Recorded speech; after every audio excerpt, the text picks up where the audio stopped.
Oh, look at what we have here. Another From Software fanboy who decided to leave a stupid, ignorant comment on my channel. And judging from the responses that he's gotten, not to mention his poor excuse of a channel that doesn't really have any meaningful content on it, and a low subscriber count, really sums up everything I need to know about this individual. An idiot wanting a video game that has not been announced. You want a sequel to a game that hasn't teased a sequel, whose development studio that made the game has also never teased nor confirmed that there will be a sequel. This is the problem with the video game industry, part 3. Sequelitis and the lack of new IP.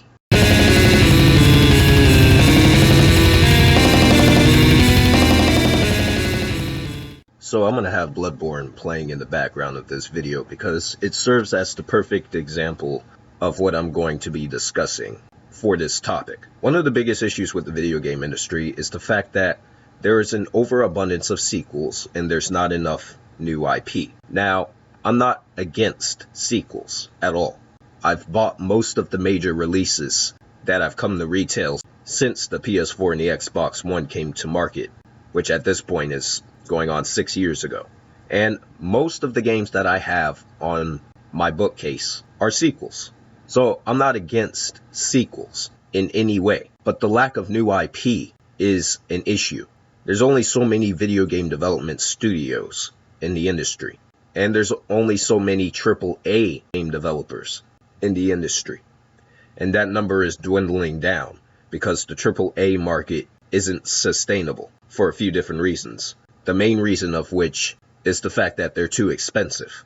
And that's why these game developers try and get you with season passes, overpriced collector's editions, microtransactions, games being re-released with all the content on the disc, so on and so forth, etc. But it's like, there's a lot of game developers that don't even try and innovate and create something new, with the exception of a small handful of developers. As an example, I look at a company like Insomniac Games. And Insomniac Games is one of the best video game developers in the industry.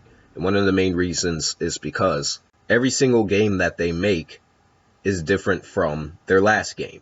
And if they do make a sequel to a game, it's very different from the game that they made the first time around.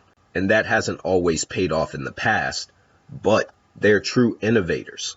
The same goes with Naughty Dog. The same goes with Sucker Punch. The same can be said for Ubisoft. Their games range greatly in multiple different genres. But for the most part, video game developers tend to try and stick to a formula. Using From Software as an example. From Software has been making the Souls games since 2008, somewhere around there. Demon Souls was released in 2009. So it's been over 10 years that they've been making Souls games or Souls-like games. And they keep making them because that's their calling card now. That's what people have come to expect from them. And if you look at the Souls games or any other franchise that's practically a yearly franchise or a semi-yearly franchise, like Assassin's Creed or Call of Duty, something like that, these games have very little change between installments. Usually what a developer will do is they'll announce a new game not too long after the original, or the previous entry. They'll update some of the elements of the gameplay, but they won't go overboard to really overhaul anything that really needs to be fixed. They'll slap a number on it, or a subtitle. They'll announce an overpriced collector's edition and season pass for it.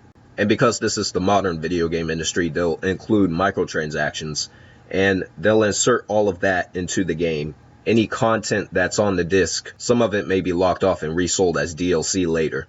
And they'll put it to market and it'll be a success because gamers are stupid. And it's becoming more and more of a problem to where the main issue isn't the fact that there's too many sequels. The main issue is that there's a severe lack of innovation in the video game industry. Video game developers aren't even trying to make good products anymore. They just make something with a bunch of flashy graphics that they can use to show off a scripted gameplay demo for the reveal. They'll put together a Hollywood knockoff trailer for the game. They'll open up pre-orders for the game months in advance because they want you to buy the game before you have even experienced what the product is actually going to be. And most of the time, what the product actually is